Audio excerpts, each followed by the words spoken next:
इसमें first heading आपको लिखना है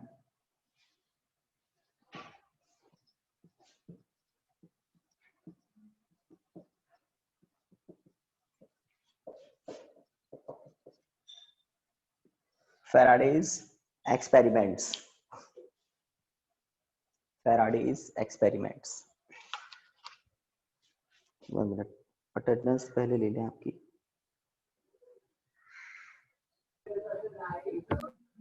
भाई म्यूट कर लें, कौन है?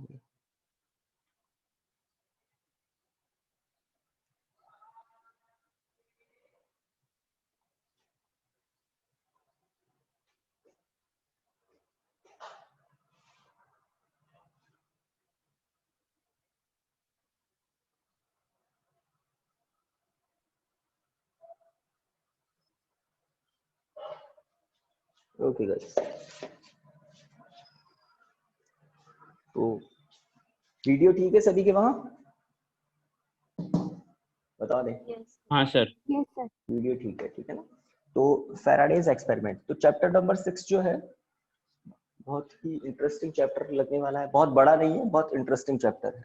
हमें पता है हमारे घरों तक इलेक्ट्रिक पावर पहुंचता है, तो कहीं तो जनरेट होता होगा।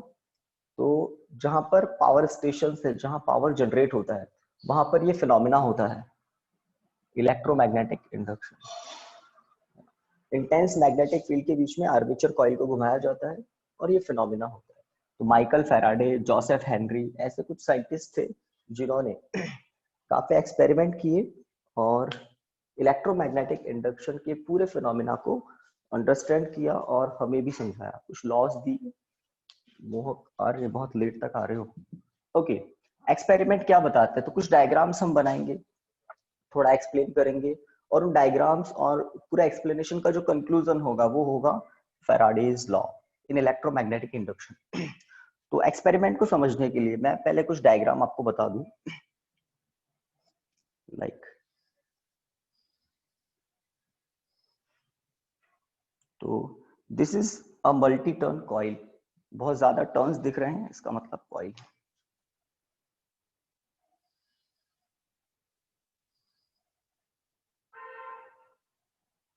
ठीक है, तो इस कॉइल के साथ कौन कनेक्टेड है? तो हमने एक डिवाइस पढ़ी थी, गैल्वेनोमीटर। इसके साथ एक गैल्वेनोमीटर कनेक्टेड है, कोई सोर्स नहीं है, एक कॉइल है, लेट सी कॉइल है और जी गैल्वेनोमीटर है, और कोई नहीं है, दैट ये इसकी निडल है, जी गैल्वेनोमीटर, सी कॉइल। इस कॉइल के पास एक बार मैग्नेट स्टेशनरी कंडीशन में है। बार मैग्नेट इस तरह से स्टेशनरी कंडीशन में है, ये इसका एन पोल है और ये इसका एस पोल। बार मैग्नेट के एन पोल से magnetic field lines outward direction में होती है, हम सब जानते हैं। और यहां पर मैं लिख देता हूं V = 0, बात को समझे। तो हम देखते हैं, ये सेट हमने बना दिया। हम किसको देखते हैं? गैल्वेनोमीटर की निडल को देखते हैं। गैल्वेनोमीटर की निडल हमें क्या बताती है? सर्किट में करंट है या नहीं है। गैल्वेनोमीटर किसको सेंस करता है? इलेक्ट्रिक करंट को सेंस करता है। ठीक है, तो ये गैल्वेनोमीटर की निडल को हम देखेंगे, क्या ये डिफ्लेक्शन देती है? अगर हाँ, तो हम समझ जाएंगे सर्किट में करंट फ्लो हुआ है। और एक बात आप सभी ध्यान से देख रहे हैं, इस सर्किट में कोई सेल, कोई बैटरी या इलेक्ट्रिक करंट का कोई सोर्स नहीं है। और जब कोई सोर्स नहीं है फिर भी अगर गैल्वेनोमीटर डिफ्लेक्शन दे, तो इसका मतलब क्या हुआ है? इंडक्शन। इंडक्शन मतलब वर्ड हम वहां यूज लेते हैं जहां कुछ डिस्टेंस से ही काम हो जाए। तो बार मैग्नेट अभी रुका हुआ है, V = 0। अगर हम कह दें बार मैग्नेट को V वेलोसिटी से किसकी तरफ लाया जा रहा है? इस कॉइल की तरफ, गैल्वेनोमीटर से कनेक्टेड कॉइल की तरफ लाया जा रहा है। और बार मैग्नेट से जो मैग्नेटिक फील्ड लाइंस निकलती है वो इस तरह से होती है। ट्रू, एन पोल से मैग्नेटिक फील्ड लाइंस इस डायरेक्शन में होती है। मैग्नेटिक फ्लक्स के लिए सिंबल आपको बताया था, मैग्नेटिक फ्लक्स। मैग्नेटिक फ्लक्स को आप ऐसे लिख सकते हैं, B.ds, B.ds। और क्लोज्ड सरफेस से हो तो सर्कल बना देते हैं, गॉस लॉ आपको बताया था प्रीवियस चैप्टर में। तो मैग्नेटिक फ्लक्स जो होता है कॉइल से गुजरने वाली, कॉइल से पास होने वाली मैग्नेटिक फील्ड लाइंस का टोटल नंबर क्या होता है? Magnetic flux. तो जैसे जैसे मैग्नेट पास आएगा, कॉइल से जो मैग्नेटिक फील्ड लाइंस क्रॉस कर रही है उनका नंबर बढ़ेगा। आप जानते हैं मैग्नेट से दूर मैग्नेटिक फील्ड लाइंस दूर दूर होती है और मैग्नेट के पास पास पास। जब मैग्नेट बहुत दूर था तो यहाँ मैग्नेटिक फील्ड वीक था। जब मैग्नेट बहुत पास आ जाएगा तो यहाँ पर कॉइल पर मैग्नेटिक फील्ड इंटेंसिटी बढ़ेगी। ठीक है, तो जैसे जैसे बी बढ़ेगा आप समझ सकते हैं कॉइल से लिंक्ड फ्लक्स भी बढ़ेगा। तो जब बार मैग्नेट को स्टेशनरी कॉइल के, वर्ड सुन लेना, स्टेशनरी कॉइल के पास लाते हैं, जब बार मैग्नेट के एंड पोल को स्टेशनरी कॉइल के पास लाते हैं विद सम वेलोसिटी और विद सम स्पीड v, हम देखते हैं गैल्वेनोमीटर की निडल डिफ्लेक्शन शो करती है। सबसे इंपॉर्टेंट ऑब्जर्वेशन, गैल्वेनोमीटर की निडल डिफ्लेक्शन शो करती है। That's it. पास लाकर रोक देते हैं, पास लाकर रोक देते हैं, स्टेशनरी कर देते हैं बार मैग्नेट को, तो गैल्वेनोमीटर की निडल 0 पर हो जाती है। अभी इस कॉइल से मैग्नेटिक फ्लक्स लिंक्ड है, बार मैग्नेट कॉइल के पास आ चुका है, बिल्कुल स्टेशनरी है, दोनों इनके बीच का सेपरेशन चेंज नहीं हो रहा, बट गैल्वेनोमीटर की निडल 0 डिफ्लेक्शन दिखा रही है। इसका मतलब सर्किट में करंट क्या है? 0। और तीसरी बात, तो पहली बात क्या, बार मैग्नेट को पास ला रहे थे, उस प्रोसेस में हम देख रहे थे गैल्वेनोमीटर डिफ्लेक्शन शो कर रहा है। सेकंड, बार मैग्नेट को पास लाकर स्टेशनरी कर दिया तो हम देख रहे हैं डिफ्लेक्शन 0 हो गया। और तीसरी बात, जब इस बार मैग्नेट को कॉइल सी से, स्टेशनरी कॉइल सी से दूर ले जाते हैं विद सम स्पीड v, दूर ले जाते हैं, तो वापस हम देखते हैं गैल्वेनोमीटर, है ना, कॉइल से कनेक्टेड गैल्वेनोमीटर में डिफ्लेक्शन आता है, बट पहले के ऑपोजिट डायरेक्शन में डिफ्लेक्शन आता है। अगर बार मैग्नेट को पास ला रहे थे तब राइट साइड में डिफ्लेक्शन आ रहा था, पास लाकर रोक दिया तो डिफ्लेक्शन 0 हो गया, और अब बार मैग्नेट को दूर ले जा रहे हैं कॉइल से तो डिफ्लेक्शन आता है और अपोजिट डायरेक्शन में आता है। और ये डिफ्लेक्शन कब तक होता है? जब तक बार मैग्नेट मोशन करता है। जब दूर ले जाकर इसको कहीं रोक देते हैं तो वापस डिफ्लेक्शन क्या हो जाता है? 0 हो जाता है। एक एक्सपेरिमेंट है, इसके बाद 2 और है। तो आपको क्या करना है, ये डायग्राम बनाना है एक्सपेरिमेंट 1 करके।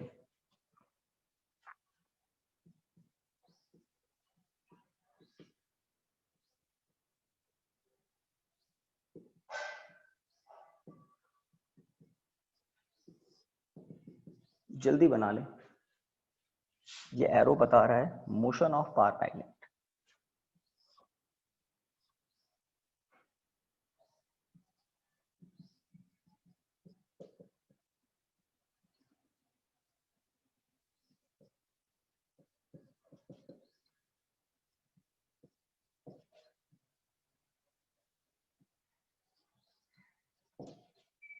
Direction of motion of bar magnet,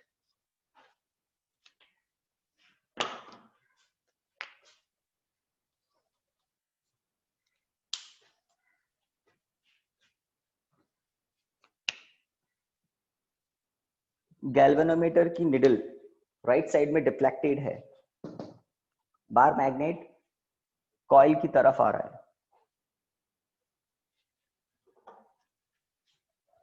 थोड़ा फास्ट करें, अब एक्सपेरिमेंट बहुत इजी है, इंपॉर्टेंट बात को समझना है, वो मैं रिपीट कर दूंगा, फटाफट बताएं।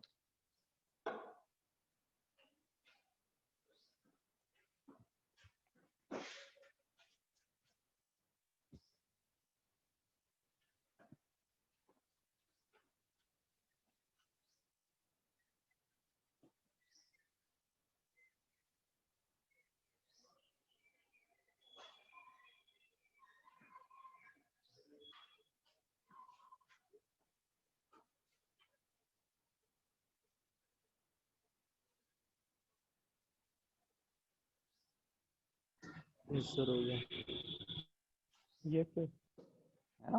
तो हम एक एक डायग्राम को समझेंगे, थोड़ा एक्सप्लेन करेंगे।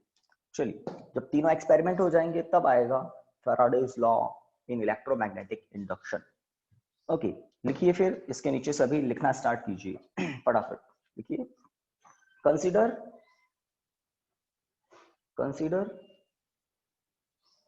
A multi turn coil C, consider a multi turn coil C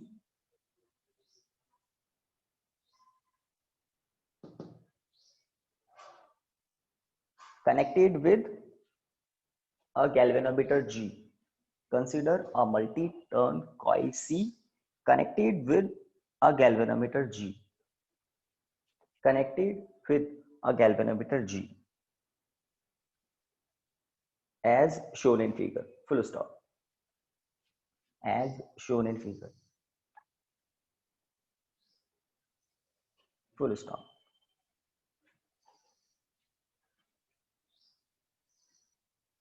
अब लिखिए, इसमें हमने एरो एक ही शो किया है, बट हम 3 बातें इसमें बताएंगे, है ना। लिखिए, लिख सकते हैं आगे, as shown in figure, full stop. आगे बढ़ सकते हैं? Yes sir. Yes sir.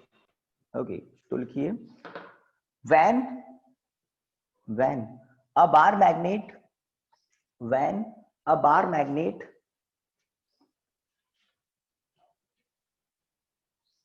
is moved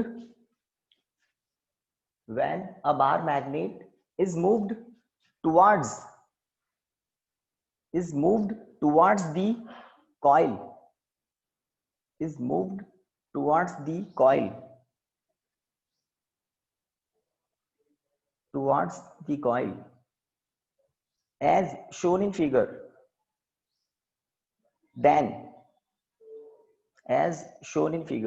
then देखो ऐसा क्यों लिख रहे हैं एज शोन इन फिगर? जैसे मान लो ये बार मैग्नेट है, यहाँ पर कुछ लिख देता हूं मैं, ये N और ये S, तो हम बार मैग्नेट को इस तरह से ला रहे हैं, ठीक है ना। अगर कोई बार मैग्नेट को ऐसे रख ले, ये N पोल या S पोल, और ऐसे लेकर आए तो कुछ नहीं होगा, है ना। तो इस तरह से लेकर आ रहे हैं। ओके, तो हमने लिखा a bar magnet is moved towards the coil as shown in figure. Then the galvanometer G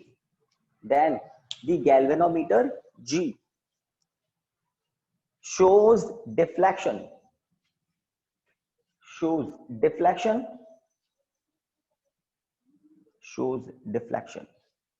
full stop। ये एक बात हो गई। पैराग्राफ चेंज करके लिखिए, when the bar magnet is held stationary,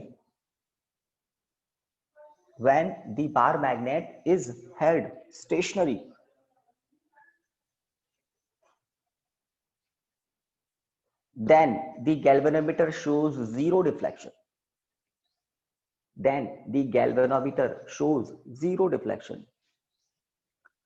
तो इजी एक्सपेरिमेंट है, बट ये इजी और ऑर्डिनरी दिखने वाला एक्सपेरिमेंट बहुत बहुत बहुत इंपॉर्टेंट बात बताएगा। वो जो मैं यहाँ बता रहा था ना, मैग्नेटिक फ्लक्स, बहुत इंपॉर्टेंट बात बताएगा। हाँ, तो हमने क्या कहा, बार मैग्नेट था, देख रहे हैं सभी, और इसको इसके पास लाए। जब हम यहां से, ध्यान दे, इस पोजीशन से इस पोजीशन तक ला रहे थे, तो उस प्रोसेस में गैल्वेनोमीटर डिफ्लेक्शन दिखा रहा था। इस प्रोसेस में जब बार मैग्नेट को दूर वाली पोजीशन से पास वाली पोजीशन तक ला रहे थे, तो जब तक बार मैग्नेट मोशन कर रहा था, तब तक गैल्वेनोमीटर डिफ्लेक्शन शो कर रहा था। अब सेकंड हमने क्या लिखा, बार मैग्नेट को हमने स्टेशनरी कर दिया, मोशन नहीं कर रहा है, तो गैल्वेनोमीटर जीरो डिफ्लेक्शन शो कर रहा है, ठीक है। नेक्स्ट पैराग्राफ, लास्ट पैराग्राफ लिखिए। Now when we moved the bar magnet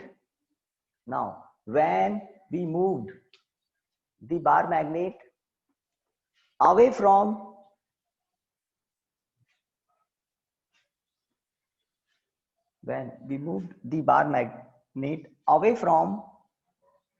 the coil C,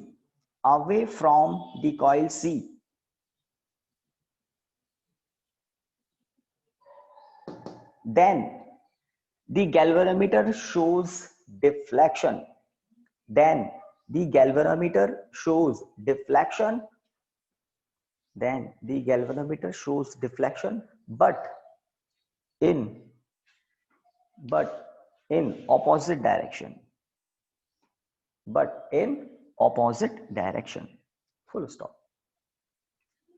तो जब बार मैग्नेट को दूर से पास ला रहे थे तो कॉइल से लिंक्ड फ्लक्स इंक्रीज हो रहा था, चेंज हो रहा था, इंक्रीज हो रहा था. जब बार मैग्नेट को पास लाकर स्टेशनरी कर दिया तो कॉइल से लिंक्ड फ्लक्स कांस्टेंट हो गया. कांस्टेंट का डिफरेंशिएशन 0 होता है, आगे काम आएगा. जब बार मैग्नेट को दूर ले जाते हैं तो कॉइल के यहाँ पर मैग्नेटिक फील्ड रिड्यूस होता है और साथ में मैग्नेटिक फ्लक्स भी रिड्यूस होता है. ठीक है, चेंज होता है, रिड्यूस होता है. तो ये कहानी थी फर्स्ट एक्सपेरिमेंट की. अब आते हैं हम सेकंड एक्सपेरिमेंट पर. देखिए एक्सपेरिमेंट 2.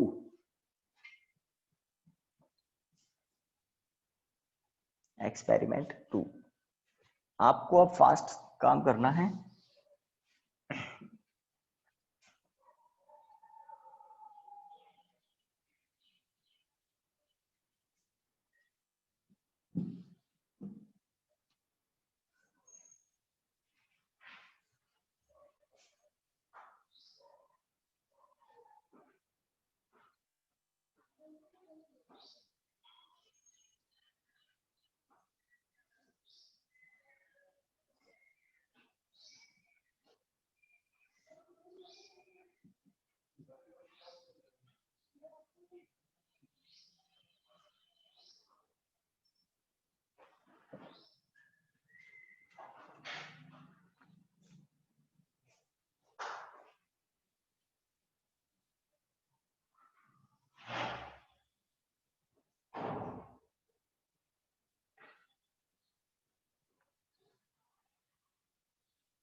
ओके, तो हमने बार मैग्नेट को रिप्लेस कर दिया किससे? एक current carrying coil C dash से. This time C dash current carrying coil plays the role of bar magnet. Bar magnet क्या जनरेट करता है? Magnetic field. Current carrying coil C dash भी क्या जनरेट कर रही है? Magnetic field lines. तो बार मैग्नेट का रोल अब ये सी डैश कॉइल प्ले करेगी.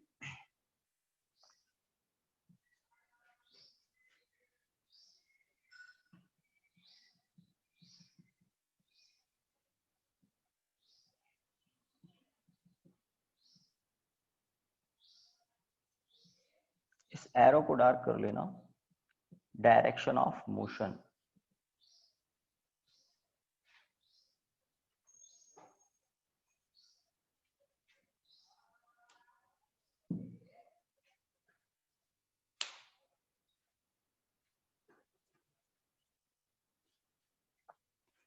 तो सी कॉइल वही है, गैल्वेनोमीटर वही है.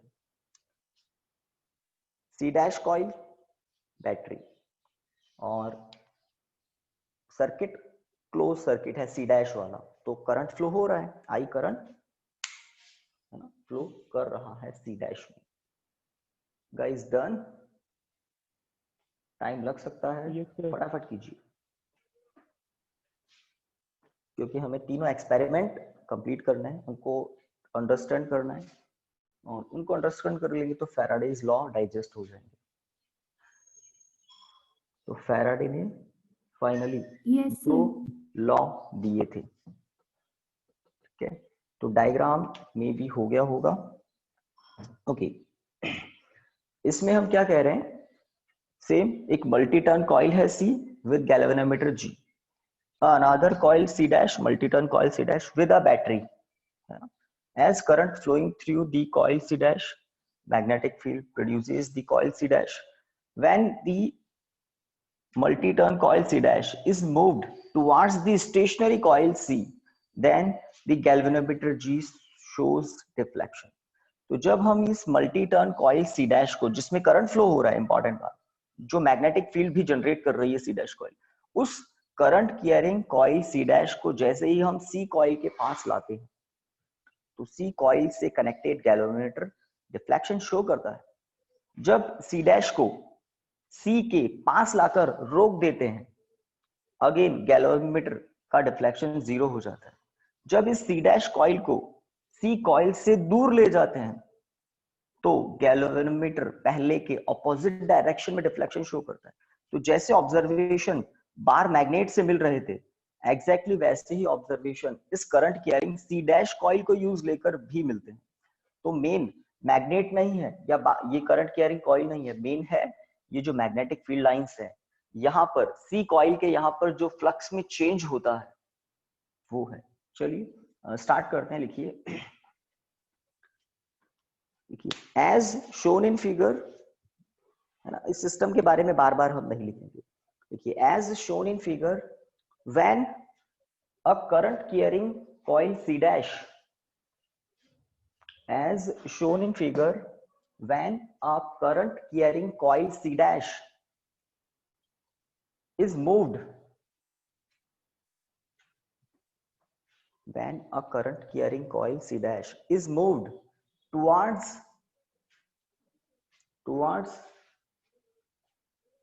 a multi-turn coil C, towards a multi-turn coil C, then the galvanometer G shows deflection. Then the galvanometer G shows deflection. Full stop. अब पता है हम क्या कहेंगे। सी डैश कॉइल को स्टेशनरी कर दे तो क्या होगा, लिखिए फटाफट। When the C dash coil held stationary, when the C dash coil held stationary, then the galvanometer G shows zero deflection. Then the galvanometer shows zero deflection.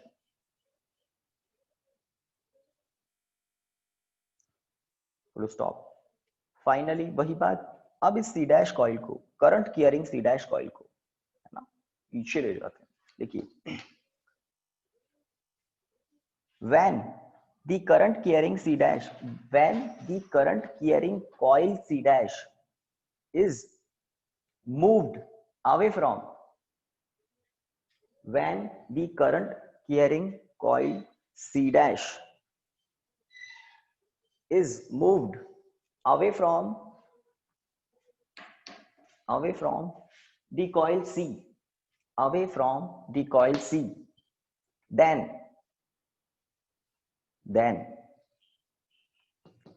the galvanometer G shows deflection.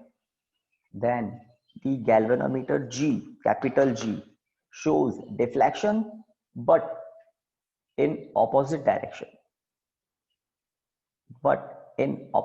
direction.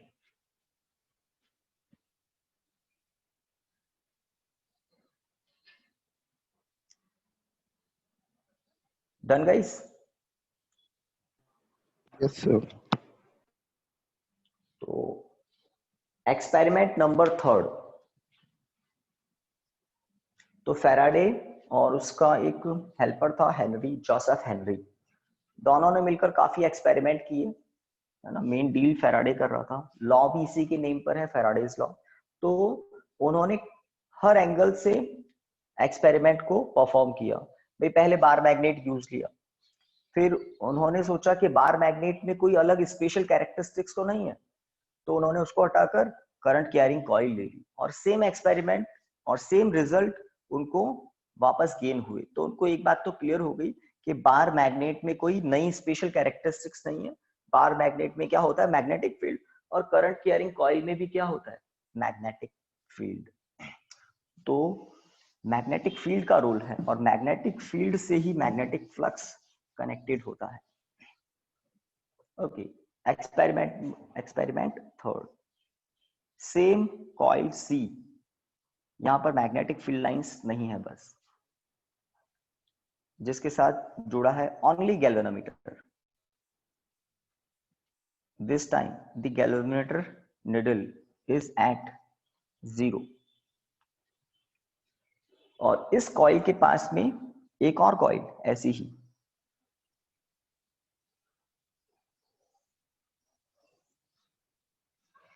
इसके साथ एक battery plus एक pressing की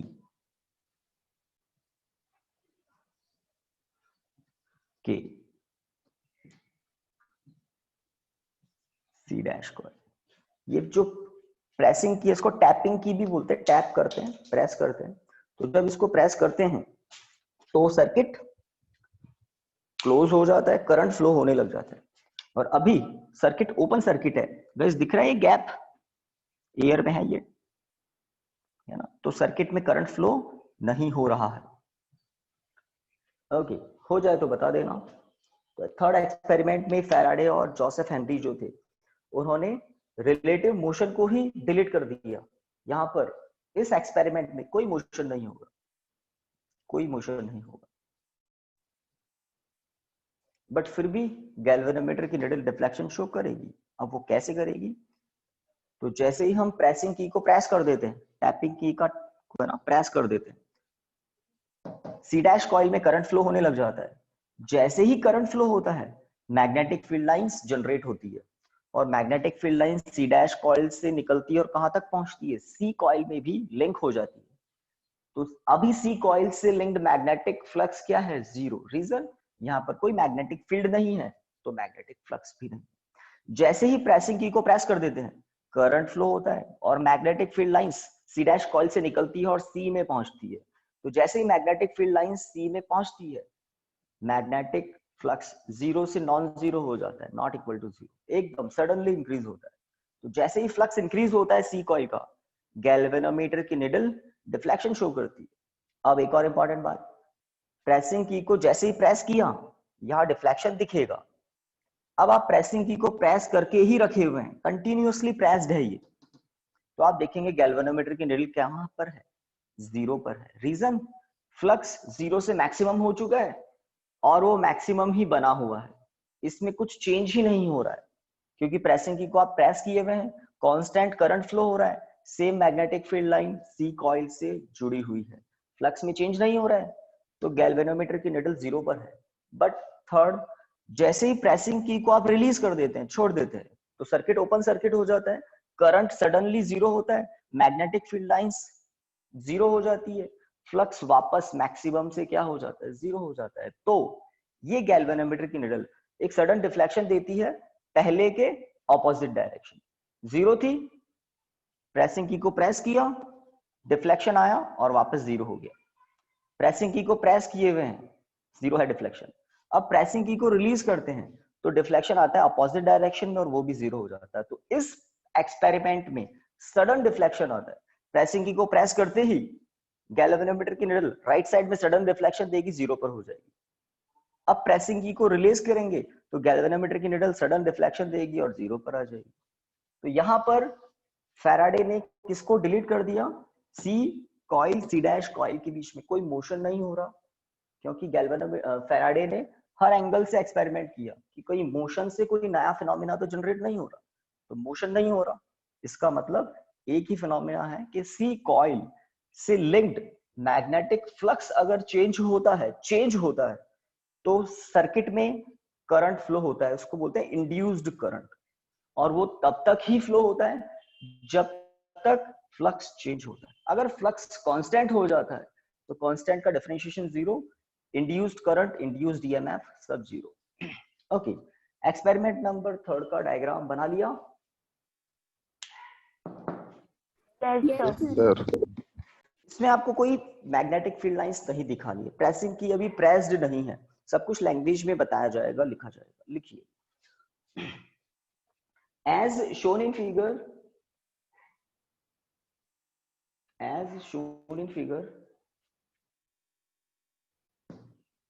a multi-turn coil C with a galvanometer G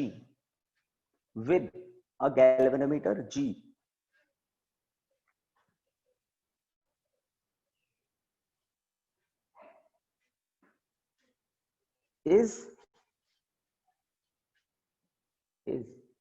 placed near to another multi-turn coil C dash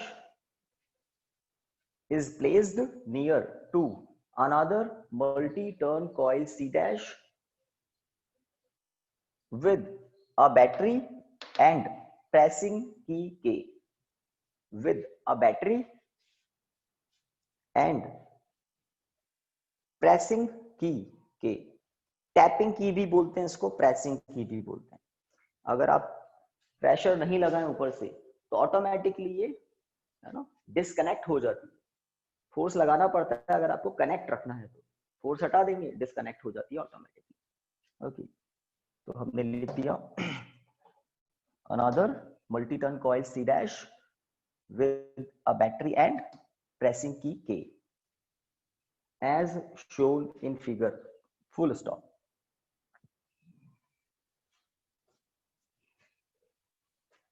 Done?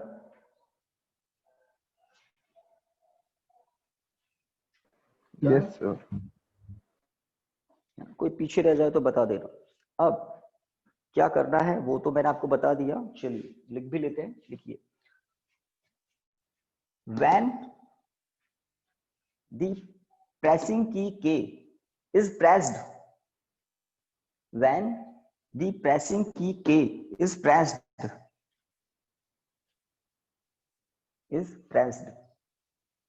then the galvanometer G shows sudden deflection. यहाँ sudden word use आ रहा है। Then the galvanometer shows sudden deflection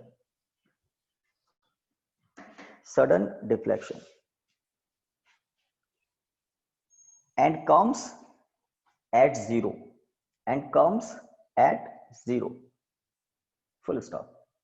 तो pressing की को press किया और press करके ही रखे हुए हैं, तो सडन डिफ्लेक्शन आया और वो जीरो हो गया।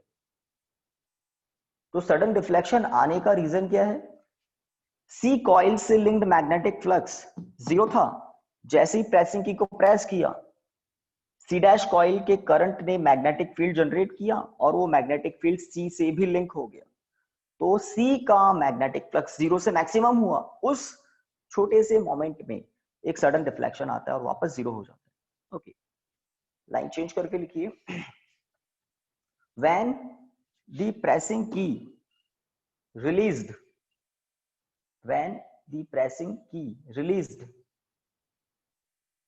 then the galvanometer shows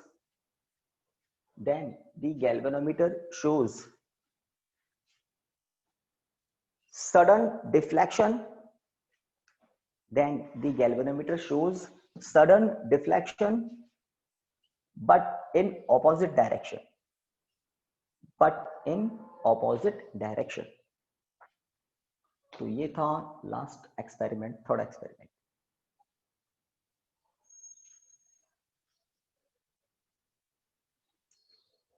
okay, अब ये जो एक्सपेरिमेंट थे इनके कुछ ऑब्जर्वेशंस हैं। पहले ऑब्जर्वेशंस, देन फैराडे लॉ। तो ऑब्जर्वेशन क्या है तो लिखिए, observations from above experiments, observations from about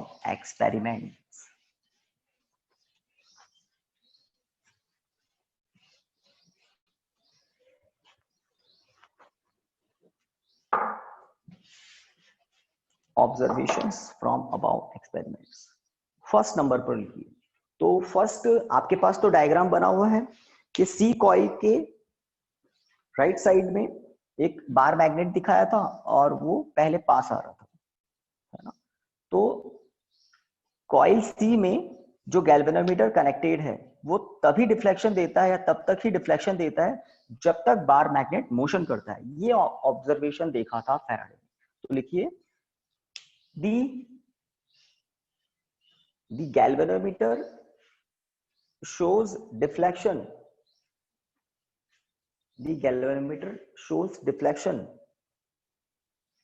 till the bar magnet is in motion,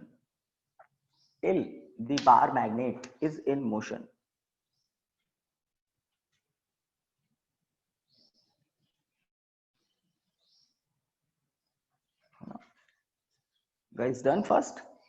तो बार मैग्नेट मोशन करता है तब तक डिफ्लेक्शन आता है, जैसे ही बार मैग्नेट रुक जाता है डिफ्लेक्शन स्टॉप। और ऐसा ही सी डैश कॉइल भी मोशन करेगी इस तरह से। ओके, सेकंड आपको एक और इंपॉर्टेंट बात सेकंड वाले पर आईएमपी लगा दें, क्या कि जो बार मैग्नेट था, इसको देख ही लो आप, सेकंड पॉइंट को, काम का है बहुत। ओके, तो ये है गैल्वेनोमीटर जी, और ये है वो कॉइल सी। अगर बार मैग्नेट को आप बहुत दूर से सी कॉइल के पास ला रहे हैं इस डायरेक्शन, अब दूर से पास लाने के अलग अलग मेथड हो सकते हैं, मेथड मतलब स्पीड अलग अलग हो सकती है, स्पीड, है ना। तो क्या देखा फैराडे ने कि जब बार मैग्नेट को धीरे धीरे सी कॉइल के पास ला रहे हैं तो गैल्वेनोमीटर की निडल डिफ्लेक्शन तो शो कर रही है बट कम, बट ये जो रिफ्लेक्शन इसका अमाउंट क्या है, कम है, डिफ्लेक्शन लो डिफ्लेक्शन है। अब अगर बार मैग्नेट को दूर से बहुत तेजी से पास लाते हैं तो गैल्वेनोमीटर की निडल हाई डिफ्लेक्शन शो करती है। तो जब बार मैग्नेट को धीरे धीरे ला रहे थे तो डिफ्लेक्शन तो आ रहा था बट लो डिफ्लेक्शन था, और बार मैग्नेट को सडनली तेजी से लाते हैं तो डिफ्लेक्शन का अमाउंट ज्यादा होता है। तो यहां से फैराडे की बत्ती जली कि फ्लक्स चेंज होता है तो डिफ्लेक्शन आता है, और फ्लक्स जब तेजी से चेंज होता है, rate of change of magnetic flux जब हाई होती है तो करंट ज्यादा है, जिसका मतलब ईएमएफ जो इंड्यूस होता है वो किसके प्रोपोर्शनल होता है, rate of change of magnetic flux. यहां से एक लॉ बना दिया फैराडे ने, क्योंकि जब भी एक्सपेरिमेंट किए सेम रिजल्ट मिले। तो जो चीज यूनिवर्स में एक जैसी हमेशा हो तो उसी से बनते हैं लॉज। ओके, अब लिखिए second point. Okay, the amount of deflection in galvanometer, the amount of deflection in galvanometer depends, the amount of deflection in galvanometer depends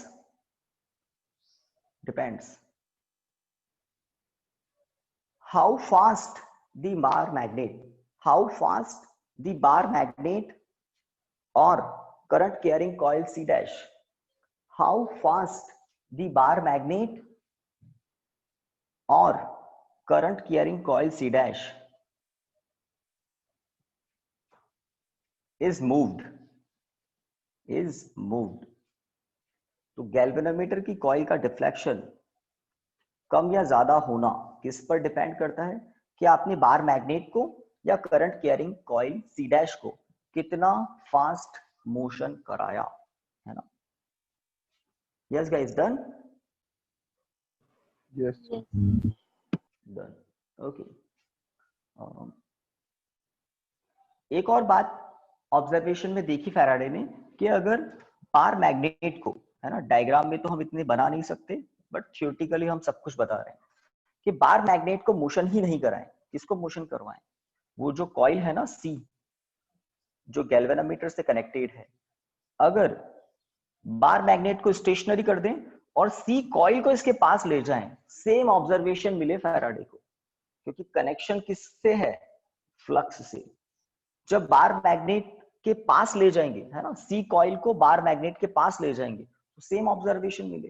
तो फाइनली थर्ड पॉइंट में हम क्या कहेंगे, कॉइल सी और बार मैग्नेट के बीच का जो रिलेटिव मोशन होता है ना, इंड्यूस्ड करंट उसी पर डिपेंड करता है, रिलेटिव मोशन। तो लिखिए थर्ड पॉइंट में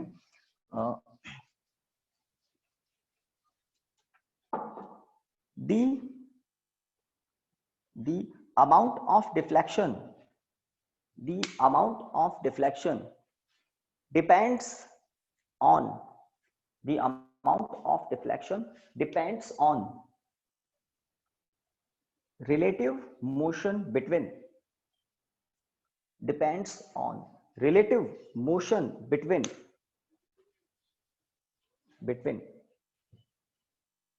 the coil C and bar magnet, the coil C and bar magnet, और, है ना, ऑब्जर्वेशन है, और the coil C and the coil C dash,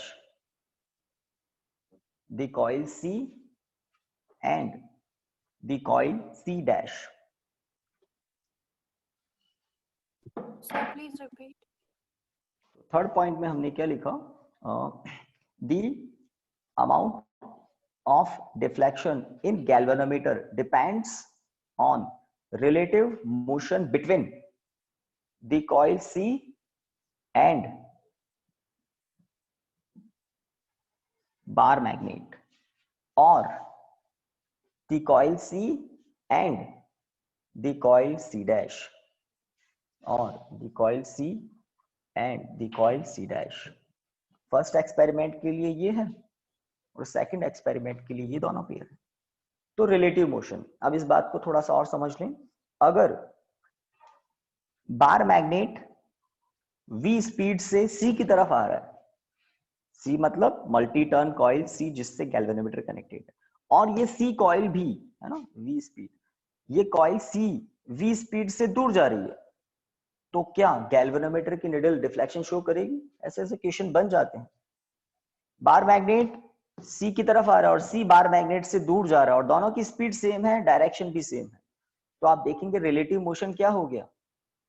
zero, है ना, V डैश मान लेते हैं। तो रिलेटिव मोशन क्या होता है हमें पता है, अगर बार मैग्नेट की स्पीड A है, कॉइल की स्पीड B है, तो कॉइल के रेस्पेक्ट में बार मैग्नेट की स्पीड आपको सेपरेट सब्ट्रैक्शन से मिलेगी VAB, तो VA माइनस VB इस तरह से, या VB माइनस VA।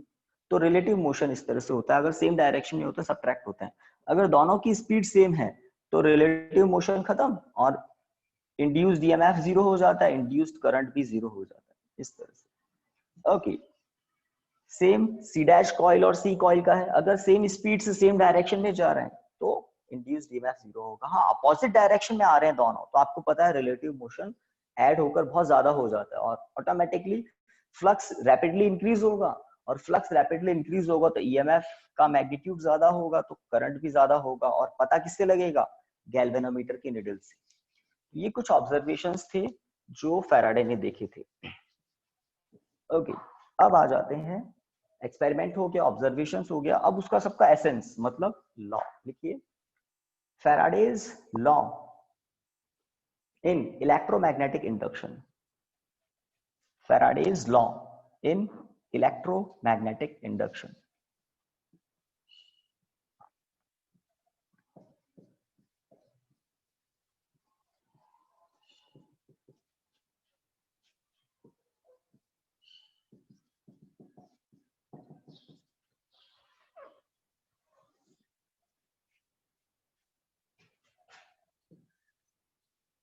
तो दो लॉज हैं, पढ़ेंगे और आज ही याद कर लेना इनको, और हो भी जाएंगे क्योंकि एक्सपेरिमेंट आज आपने पढ़े, समझे, लिखे, तो लॉज आपको इजीली लर्न हो जाएंगे।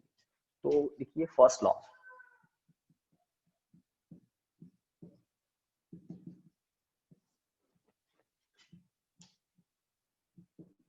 First law, Faraday's law.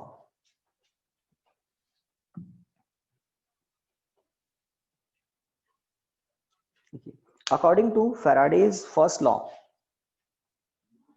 according to Faraday's first law,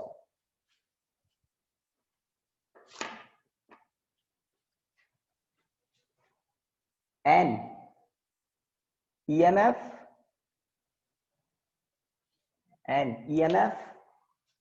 EMF, ये पहली बार नहीं देख रहे हैं आप, EMF पहले कहां पढ़ा था इसको? चैप्टर 3 में सेल जब पढ़ रहे थे ना, EMF पढ़ा था, टर्मिनल वोल्टेज, इंटरनल रेजिस्टेंस। तो EMF एक्चुअल में क्या होता है? Potential difference in volt. True, गलत तो नहीं बोल रहा हूं? इलेक्ट्रोमोटिव फोर्स एक्चुअल में क्या होता है? पोटेंशियल डिफरेंस इन वोल्ट, और पोटेंशियल डिफरेंस ही कॉज होता है करंट का। ओके, तो करंट फ्लो होता है, ये पता लगता है गैल्वेनोमीटर से। इसका मतलब करंट फ्लो हो रहा है, इसका मतलब जरूर कोई ना कोई पोटेंशियल डिफरेंस आया होगा, और करंट फ्लो करने वाले पोटेंशियल डिफरेंस को हम क्या कहते हैं? EMF, electromotive force. तो क्या लिखा? According to Faraday's first law, an EMF is induced, an EMF is induced in a coil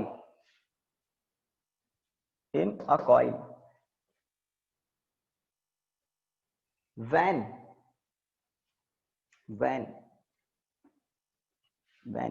magnetic flux linked with the coil changes, when magnetic flux linked with the coil changes, full stop. तो first law में मतलब दो बातें हमने बताई, पहला cause और फिर कॉज का इफेक्ट, है ना, और पहले इफेक्ट भी बता सकते हैं, बाद में कॉज, एक ही बात है। तो हमने क्या बताया कि किसी भी कॉइल में ईएमएफ जनरेट होता है कब, जब कॉइल से लिंक्ड मैग्नेटिक फ्लक्स चेंज हो।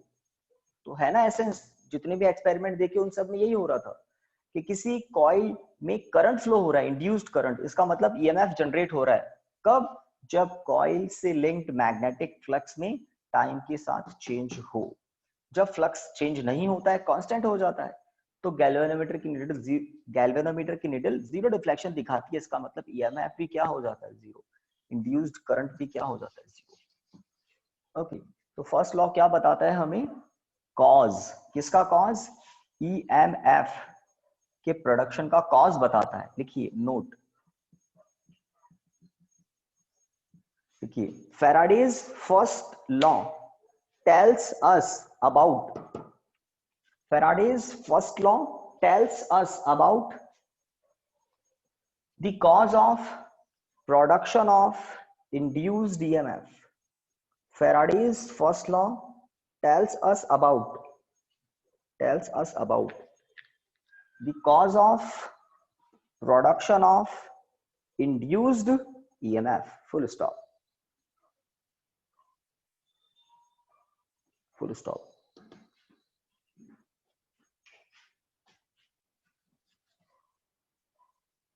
Second law, Faraday's second law, पूरा लिख देते हैं, Faraday's second law। तो आपको याद है जब हमने कहा था कि बार मैग्नेट को, है ना, ये लिया था, स्लो लेकर जाते हैं तो करंट का अमाउंट कम होता है, डिफ्लेक्शन कम होता है, और बार मैग्नेट को फास्ट लेकर आते हैं तो करंट ज्यादा होता है, डिफ्लेक्शन ज्यादा होता है। इसका मतलब वो जो ईएमएफ इंड्यूस हो रहा है, करंट कब आता है, जब ईएमएफ आता है, तो वो जो कॉइल में इंड्यूस्ड ईएमएफ है उसका मैग्नीट्यूड किसके प्रोपोर्शनल होना चाहिए, rate of change of magnetic flux. तो टाइम के साथ मैग्नेटिक फ्लक्स अगर जल्दी जल्दी चेंज हो रहा है तो फ्लक्स का अमाउंट, इंड्यूस्ड ईएमएफ का मैग्नीट्यूड ज्यादा होगा। और जब हम बार मैग्नेट को स्टेशनरी कर देते हैं तो फ्लक्स कैसा हो जाता है, कांस्टेंट। बार मैग्नेट को कॉइल के पास लाकर स्टेशनरी कर देने पर फ्लक्स, कॉइल से लिंक्ड फ्लक्स कांस्टेंट हो जाता है, और कांस्टेंट का डिफरेंशिएशन क्या होता है, zero, EMF zero, current zero, इसलिए गैल्वेनोमीटर का डिफ्लेक्शन जीरो होता है। तो फैराडे ने बहुत सारे एक्सपेरिमेंट किए और हर एक्सपेरिमेंट इसी तरफ पॉइंट आउट कर रहा था कि जो ईएमएफ इंड्यूस होता है उसका मैग्नीट्यूड किसके प्रोपोर्शनल होता है, rate of change of magnetic flux in the coil. लिखिए, it states that the magnitude of induced EMF, it states that the magnitude of induced EMF in any coil, induced EMF in any coil is induced EMF, है ना, EMF को epsilon symbol से लिखते हैं, कुछ लोग capital E से भी लिखते हैं। ओके, तो क्या लिखा, it states that the magnitude of induced EMF in any coil is directly proportional to rate of change of magnetic flux, directly proportional to rate of change of magnetic flux, rate of change of magnetic flux in the coil, full stop, in the coil, full stop, that is EMF that is EMF is directly proportional to d phi m upon dt, d phi m upon dt। तो time देख लें। तो आज का जो topic था, है ना, फैराडेज लॉ या फैराडेज एक्सपेरिमेंट पहले था। उन सारे एक्सपेरिमेंट का जो एसेंस है, जो मेन पोर्शन है, वो है फैराडेज लॉ। और ये तब हमारे दिमाग में अच्छे से बैठते हैं जब हम एक्सपेरिमेंट को बहुत तसल्ली से देख लेते हैं, ठीक है। तो कल हम लैंज लॉ से स्टार्ट करेंगे। लैंज लॉ थोड़ा कॉम्प्लिकेटेड है ना, एनर्जी कंजर्वेशन लॉ पर बेस्ड है। इस फैराडेज सेकंड लॉ में एक बात छूट गई, है ना, जो हमने फर्स्ट लॉ में लिखी थी, नोट कुछ लिखा था ना, what tells the first law, Faraday's first law क्या बताता है, ऐसे क्वेश्चन बन जाते हैं। तो सेकंड लॉ हमें क्या बताता है, रिगार्डिंग या about magnitude of EMF, magnitude of induced EMF. फटाफट लिख लें और क्लास को फिर एंड करते हैं। लिखिए, Faraday's second law tells us about, Faraday's second law tells us about magnitude of induced EMF, full stop, tells us about magnitude of induced EMF in any coil, full stop। तो second law induced EMF के magnitude के बारे में बताता है। First law production के बारे में, how can produce an EMF and induced EMF, ठीक है। डन गाइस, तो आज के लिए इतना ही हो गया। ओके, ठीक है ना, तो आज के लिए इतना ही। Thank you, good day, bye. Thank you, sir. Thank you, Thank you, sir. sir. Okay.